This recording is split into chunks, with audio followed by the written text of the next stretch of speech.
کو بھی ایسی، اس کتے کو بھی ایسی ہی پیاس لگی ہے، یہ بھی اسی پیاس کی شدت میں مبتلا ہے جس میں میں مبتلا تھا۔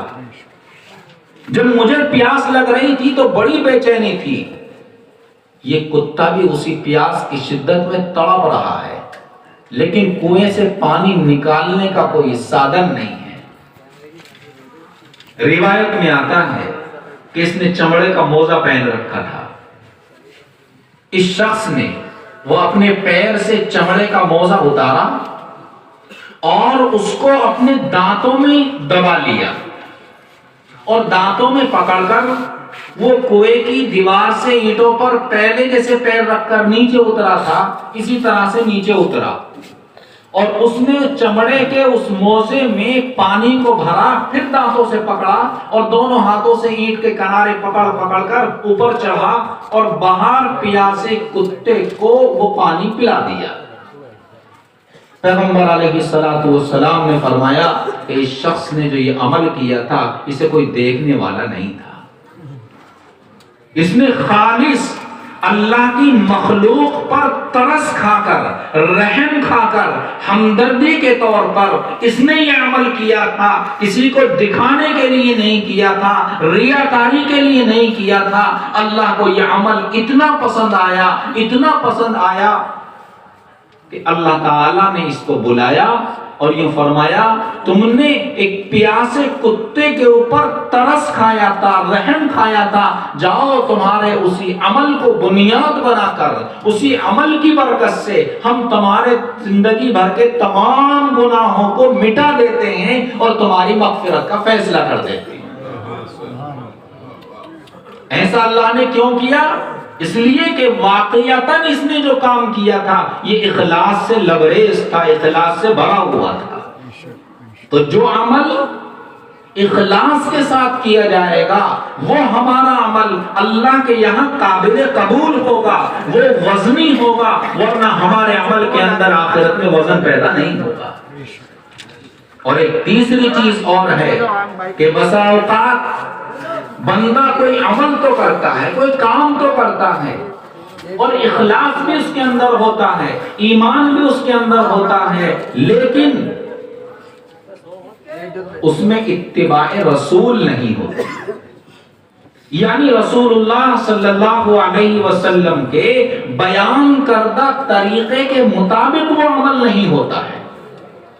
عمل اچھا ہے، کام اچھا ہے، اخلاص بھی پایا جا رہا ہے، دکھاوے کے لیے بھی وہ کام نہیں ہو رہا ہے، لیکن وہ کام نبی کے طریقے سے ہٹا ہوا ہے۔ فرمایا کہ اس کام کے اندر، اس عمل میں بھی آخرت میں وزن نہیں ہوگا۔ اس کی بھی ایک مثال سناتا ہوں حدیث پاک سے۔ بخاری کے اندر ایک روایت ہے، حضرت خلاد ابن رافع رضی اللہ تعالیٰ عنہ جلیل القدر صحابی ہیں۔ وہ ایک دن آئے، اللہ کے نبی صلی اللہ علیہ وسلم مسجد میں تشریف فرماتے، یہ صحابی آئے اور آنے کے بعد مسجد کے ایک کونے میں کھڑے ہو کر 2 رکعت نماز پڑھی۔ پیغمبر علیہ الصلوۃ والسلام نے ان کی طرف توجہ فرمائی، دیکھتے رہے۔ جیسے ہی 2 رکعت نماز پڑھ کر اللہ کے رسول کے پاس آ کر بیٹھے تو آپ نے فرمایا ارجع فصلی فإنک لم تصلی، خلاد جاؤ اپنی جگہ واپس جاؤ، دوبارہ نماز پڑھو، تم نے نماز پڑھی ہی نہیں، تمہاری وہ نماز بیکار ہے، تمہاری وہ نماز اللہ کے یہاں مقبول نہیں ہے۔ حالانکہ صحابی کے اخلاص میں بھی کوئی شبہ نہیں تھا۔ وہ صحابی دوبارہ گئے، وہیں بیٹھ کر، وہیں کھڑے ہو کر 2 رکعت نماز اور پڑھی۔ پھر اللہ کے نبی کے پاس آئے، آپ نے فرمایا ارجع فصلی فإنک لم تصلی، جاؤ تمہاری نماز ٹھیک نہیں ہے، پھر پڑھو جا کر۔ 3 مرتبہ اسی طرح سے پڑھی، 6 رکعتیں پڑھ لی۔ 3 مرتبہ پڑھنے کے بعد جب اللہ کے رسول کے پاس آ کر بیٹھے تو آپ نے پھر یہی فرمایا کہ جاؤ تمہاری نماز تو ٹھیک نہیں ہے، تمہاری نماز نہیں ہوئی، پھر پڑھو۔ کہنے لگے ما احسن غیر ھذا علمنی، یا رسول اللہ اس سے ٹھیک نہیں پڑھ سکتا، آپ ہی مجھے بتا دیجئے کیسے مجھے نماز پڑھنی ہے۔ پیغمبر علیہ الصلوۃ والسلام نے انہیں بتایا کہ رکوع کیسے کیا جائے گا، ان کو بتایا کہ سجدہ کیسے کیا جائے گا، نماز کا طریقہ سکھلایا، اور پھر یوں فرمایا، آپ نے اور صحابہ کو جمع کر کے بھی فرمایا صلو کما رأیتمونی اصلی، اے لوگو ایسے نماز پڑھا کرو جیسا کہ تم مجھے نماز پڑھتے ہوئے دیکھتے ہو، میری اتباع کرو، میری پیروی کرو، میرے طریقے کے مطابق نماز پڑھو تو تمہاری نماز اللہ کے یہاں مقبول ہوگی، ورنہ تمہاری نماز اللہ کے یہاں مقبول نہیں ہوگی۔ بہت سے ایسے بدعات اور خرافات کے کام ہوتے ہیں کہ جن کو ہم اخلاص کے ساتھ کرتے ہیں، جن کو ہم اچھی نیت کے ساتھ کرتے ہیں، لیکن وہ اللہ کے نبی سے ثابت نہیں ہے، اس میں اللہ کے نبی کی اتباع نہیں پائی جا رہی ہے، پیروی نہیں پائی جا رہی ہے، کہ یاد رکھیے ان اعمال پر ہمیں کوئی ثواب ملنے والا نہیں ہے۔ اسی وجہ سے پیغمبر علیہ الصلوۃ والسلام نے فرمایا، حدیث پاک کے اندر ہے کہ ترکت فیکم امرین، تمہارے درمیان دو چیزیں چھوڑ کر جا رہا ہوں، کتاب اللہ و سنت نبی، اللہ کی کتاب قرآن کو چھوڑ کر جا رہا ہوں، اور اپنا طریقہ تمہارے درمیان چھوڑ کر جا رہا ہوں، سنت چھوڑ کر جا رہا ہوں، لہذا قرآن پر عمل کرنا، قرآن کو مضبوطی سے تھامے رہنا، اور میری سنت پر عمل کرنا۔ سنت سے کوئی کام ہٹے گا، غیروں کے طریقے پر کوئی کام ہوگا، اللہ کے نبی کی اتباع نہیں پائی جائے گی تو اس عمل پر ہمیں ثواب بھی ملنے والا نہیں ہے۔ اللہ کے نبی علیہ الصلوۃ والسلام کی پوری زندگی کو اٹھائیے، آپ علیہ الصلوۃ والسلام کی زندگی انسانیت کے لیے رحم و کرم پر بھری ہوئی ہے، اور آپ نے اپنی امت کو یہ تعلیم دی ہے کہ ارحموا من فی الارض، زمین میں جو بھی مخلوق بستی ہے اس سب کے اوپر رحم و کرم کا معاملہ کرو۔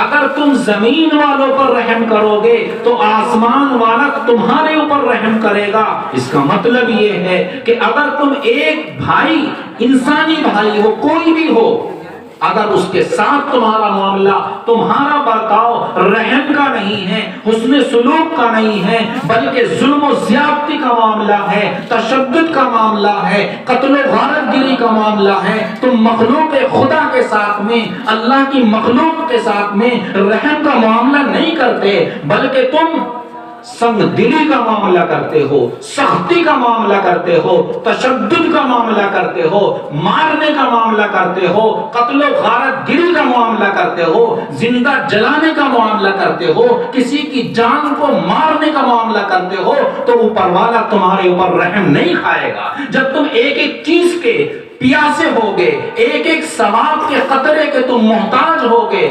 بارگاہ عزت میں تمہیں پیش کیا جائے گا، جہاں تمہیں ایک ایک نیکی کی ضرورت ہوگی، اس وقت تم پر آسمان والا رحم نہیں کرے گا، اس لیے کہ تم نے آسمان والے کی مخلوق پر رحم نہیں کیا، انسانیت پر رحم نہیں کیا، جانداروں پر رحم نہیں کیا، تو آسمان والا اب تمہارے اوپر بھی رحم نہیں کرے گا۔ یہ فرمایا الراحمون یرحمہم الرحمن، جو آپس میں حسن سلوک کا معاملہ کرتے ہیں، رحم دلی کا معاملہ کرتے ہیں، اچھائی کا معاملہ کرتے ہیں، تو آسمان والا ان کے ساتھ اچھائی کا معاملہ کرے گا، اور جو ایسا نہیں کرتے ہیں تو آسمان والا بھی ان کے اوپر اچھائی کا معاملہ نہیں کرے گا۔ یہ ہمارے نبی کی تعلیم ہے، ہمارے نبی کی تعلیم اور آپ کی زندگی کا یہ پیغام ہے کہ آپ نے اپنے دشمنوں کے ساتھ میں رحم کا معاملہ کیا۔ آپ کا دشمن آپ کے اوپر تلوار لے کر کھڑا ہو جاتا ہے اور یہ کہتا ہے، اے محمد بتاؤ میری اس تلوار سے تمہیں کون بچا سکتا ہے؟ آپ فرماتے ہیں اللہ، مجھے تیری تلوار سے اوپر والا بچا سکتا ہے۔ وہ پھر کہتا ہے کہ تمہاری گردن کو میری اس تلوار کے حملے سے کون بچا سکتا ہے؟ آپ پھر بآواز بلند کہتے ہیں کہ اللہ تیرے تلوار کے حملے سے مجھے بچا سکتا ہے۔ اتنا کہنا تھا، اس کے ہاتھ سے تلوار چھوٹ جاتی ہے، زمین پر گر جاتی ہے۔ اب تلوار آقا مدنی اٹھاتے ہیں، آقا مدنی کے ہاتھ میں تلوار آتی ہے اور فرماتے ہیں کہ بتا اب تجھے میری تلوار سے کون بچائے گا؟ مگر اس کی زبان گم ہو جاتی ہے، اس کی زبان پر تالا لگ جاتا ہے۔ اللہ کے نبی فرماتے ہیں میری تلوار کے حملے سے بھی تجھے رب کائنات بچائے گا۔ اور آپ نے کہا کہ جا میں نے تجھے معاف کر دیا۔ یہ تو ہمارے نبی کا کردار ہے۔ دشمنان اسلام نے، مکے کے لوگوں نے آپ کے ساتھ کون سی کسر چھوڑی تھی؟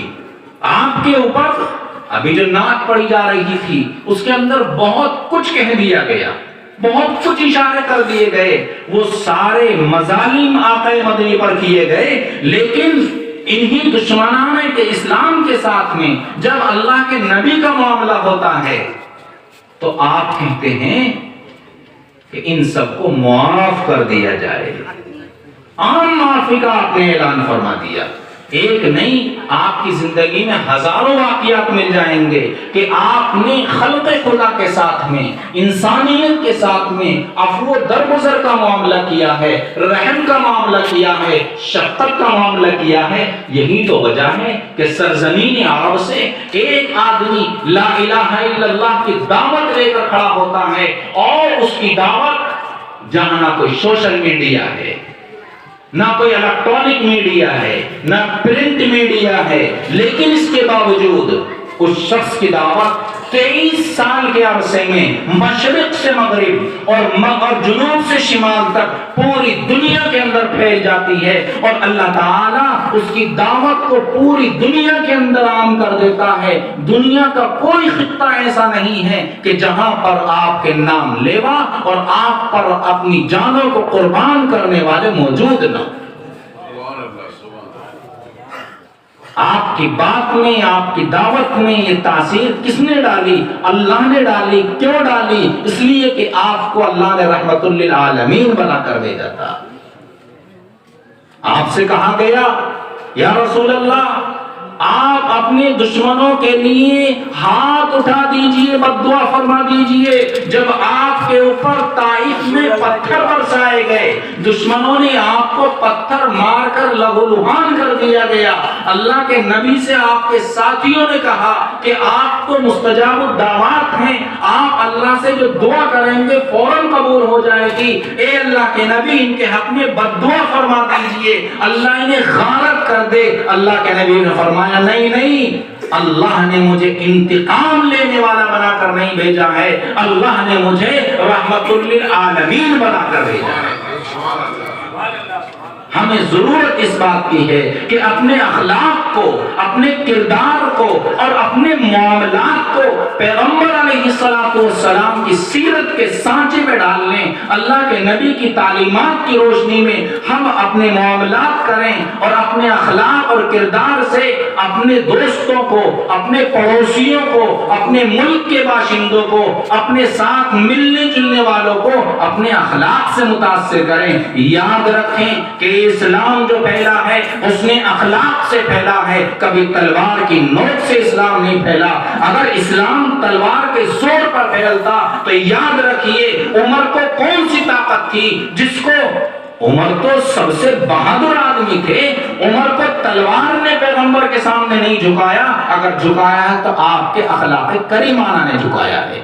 اللہ ہم سب کو پیغمبر علیہ السلام کی سیرت پر عمل کی توفیق عطا فرمائے، ہمارے اندر آپ کی وہ تعلیمات اللہ رب العزت پیدا فرمائے، ان تعلیمات پر عمل کی توفیق عطا فرمائے جو تعلیمات آپ نے کتاب و سنت کی روشنی میں ہمیں عطا فرمائی ہیں۔ وآخر دعوانا الحمدللہ رب العالمین۔ جزاک اللہ، بہت ہی بصیرت افروز تقریر حضرت مفتی عبدالرزاق صاحب نے بیان فرمائی، قلب و جگر روشن ہو گیا، اور یہ ایسی تقریر ہے جو لوگ برسوں یاد رکھیں گے۔ ہوا مجھے تو کچھ ایسی لگی مدینے کی، ہوا مجھے تو کچھ ایسی لگی مدینے کی، مدینے جا کے تڑپ پڑ گئی مدینے کی۔